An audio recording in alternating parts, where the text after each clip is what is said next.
If you think the Vortex helps you get things in focus, try becoming a premium member on RealCatholicTV.com for the best shows on earth. The benefits are out of this world. Georgetown defying U.S. bishops again, new pro-life law born in Texas, and God and the Olympics. Those stories and more just ahead on Catholic News Roundup. Catholic News Roundup is brought to you in part by PewSitter.com, your online Catholic newspaper for the third millennium, CatholicMediaCoalition.org, in line with the Church, online with the world.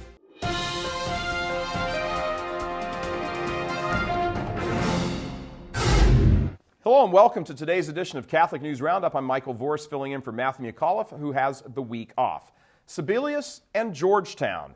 In what's being called a slap in the face to the U.S. bishops, Georgetown University has invited U.S. Health and Human Services Secretary Kathleen Sebellius to be one of the speakers at their upcoming commencement weekend.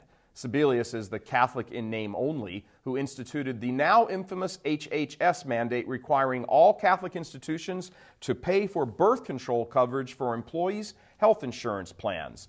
The U.S. bishops have unanimously come out against the mandate, calling it an infringement on religious liberty and a violation of the U.S. Constitution.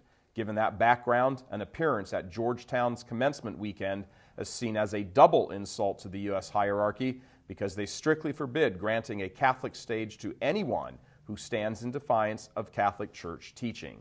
Sebellius is radically pro-abortion and pro-same-sex marriage. Pro-life law takes effect. The Lone Star State will begin enforcing its new sonogram law today. The new law mandates that abortionists must not only show the women the images of the babies in their wombs, but also let them hear the sound of the baby's heartbeat. The bill's sponsor, Texas lawmaker Dan Patrick, estimates the law will save 15,000 lives annually in Texas if it stops 1 out of every 5 abortions. Patrick said, quote, "There's no other piece of legislation anywhere else in the country that has that kind of impact.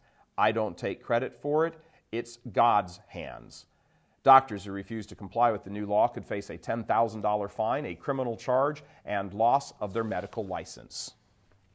The sound of denial. In an effort to combat that new Texas sonogram mandate, one woman has devised a plan to drown out the truth. 35-year-old Denise Palucci is trying to raise money for iPods so that she can donate them to Planned Parenthood clinics across Texas. The reason? So women can listen to something else other than the description of their child and the sound of their child's heartbeat. She came up with the idea after a trip to the dentist's office where she was offered an iPod to cover the sound of the drilling. Stay with us. We'll be right back. Catholic News Roundup is brought to you in part by NewOxfordReview.org, the voice of Catholic Orthodoxy, in print and on the web, and RenewAmerica.com, expanding the influence of America's grassroots in the cause of freedom. Religious symbols banned. Symbols of faith will be absent from the lapel pins of chaplains at the 2012 Summer Olympics in London.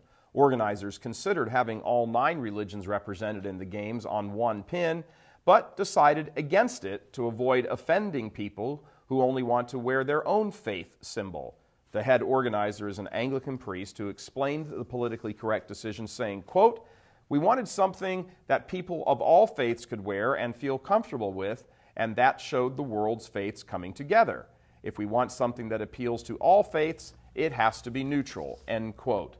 The design they settled on simply features the word faith next to the globe, along with the Olympic and Paralympic logos. Benedict beaming over seminarians. The increase in the number of seminarians in the United States is bringing a smile to our Holy Father's face. Bishop James Conley of Denver said that after sharing this information with Pope Benedict in a recent meeting, he responded saying that it was very positive and described the Pope as having, quote, "a big smile on his face when he heard the news." Georgetown University's Center for Applied Research in the Apostolate, or CARA, estimated that seminary enrollment in 2011 was up 4% from the year before and had reached its highest number in 20 years. The Pontifical North American College in Rome is experiencing a similar situation. The NAC, as it's known, is at full capacity with 250 seminarians, a number that had not been reached in decades. I'm Michael Vorse. Thanks for tuning in. Please check out today's Vortex, where we talk about Catholic education and a place that puts the C in Catholic and the educate in education.